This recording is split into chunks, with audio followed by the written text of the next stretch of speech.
তাহলে কি ইরান আক্রমণের প্রস্তুতি নিচ্ছে ট্রাম্প? যদি তাই হয় তাহলে কি এবার সরাসরি যুক্তরাষ্ট্র হামলা চালাবে, নাকি ইসরায়েলকে দিয়েই ফের যুদ্ধ শুরু করবে? এমন নানা প্রশ্ন এখন ঘুরপাক খাচ্ছে বিশ্ব গণমাধ্যমে। পাশাপাশি ইরানের অভ্যন্তরীণ উত্তেজনায় যুক্তরাষ্ট্রের নাক গলানো নতুন কৌতূহল তৈরি করেছে। এমন অবস্থায় যুক্তরাষ্ট্রের জ্যেষ্ঠ উপদেষ্টাদের নিয়ে ইরান বিষয়ে করণীয় নির্ধারণ করতে বৈঠকে বসেছেন ট্রাম্প।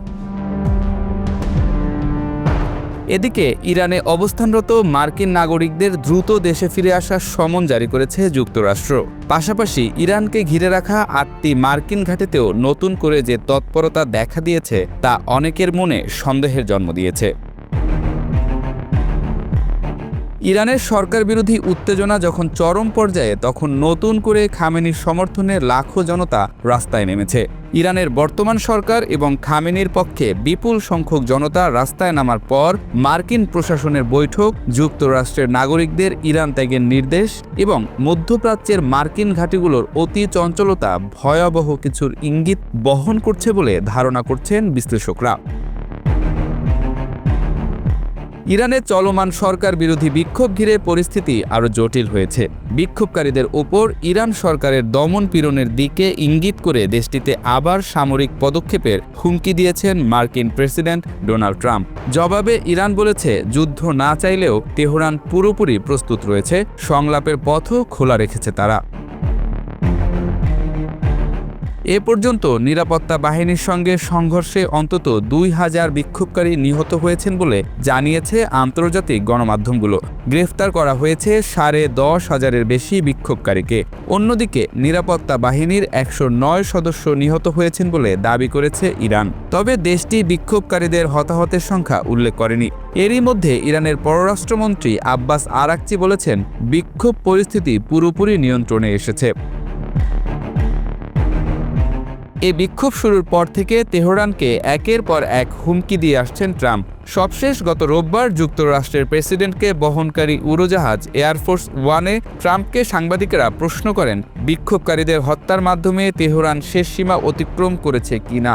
জবাবে মার্কিন প্রেসিডেন্ট বলেন, তারা অতিক্রম করা শুরু করেছে দেখে তাই মনে হচ্ছে। বিক্ষোভকারীদের বিরুদ্ধে ইরান সরকারের পদক্ষেপ যুক্তরাষ্ট্র খুব গুরুত্বের সঙ্গে আমলে নিয়েছে বলে উল্লেখ করেন ট্রাম্প। সাংবাদিকদের তিনি বলেন, যুক্তরাষ্ট্রের সামরিক বাহিনীও এর উপর নজর রাখছে, আর আমরা কিছু কঠোর পদক্ষেপের বিষয় মাথায় রেখেছি।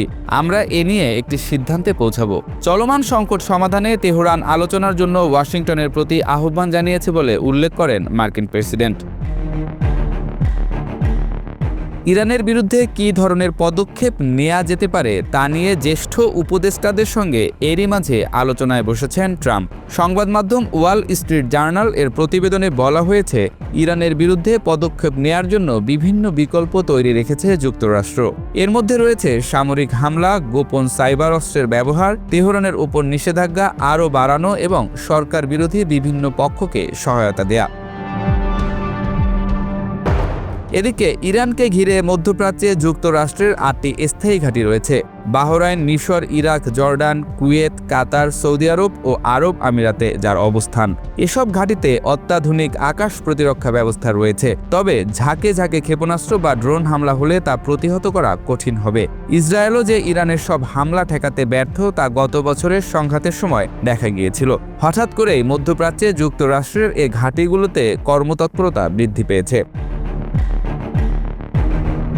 ইরানে ইন্টারনেট বন্ধ করা হয় গত বৃহস্পতিবার রাতে। এরপর ৪ দিন ধরে দেশটির ইন্টারনেট বন্ধ রয়েছে বলে জানিয়েছে ইন্টারনেট সংযোগ পর্যবেক্ষণকারী ওয়েবসাইট নেটব্লকস। সরকারের পক্ষে হাজার হাজার মানুষের সমাবেশ হয়েছে রাজধানী তেহরানেও। এ বিক্ষোভে যোগ দেন প্রেসিডেন্ট মাসুদ পেজেশকিয়ান। সমাবেশ থেকে ইরানের অর্থনৈতিক সংকট সমাধানের আশ্বাস দেন তিনি। পেজেশকিয়ান বলেন, বিক্ষোভকারীদের কথা শোনার জন্য প্রস্তুত সরকার। দাঙ্গাবাজ ও সন্ত্রাসী বিভিন্ন পক্ষকে রুখে দেওয়ার আহ্বানও জানান তিনি। এ সময় যুক্তরাষ্ট্রের মৃত্যু হোক, ইসরায়েলের মৃত্যু হোক স্লোগান দেন উপস্থিত মানুষ।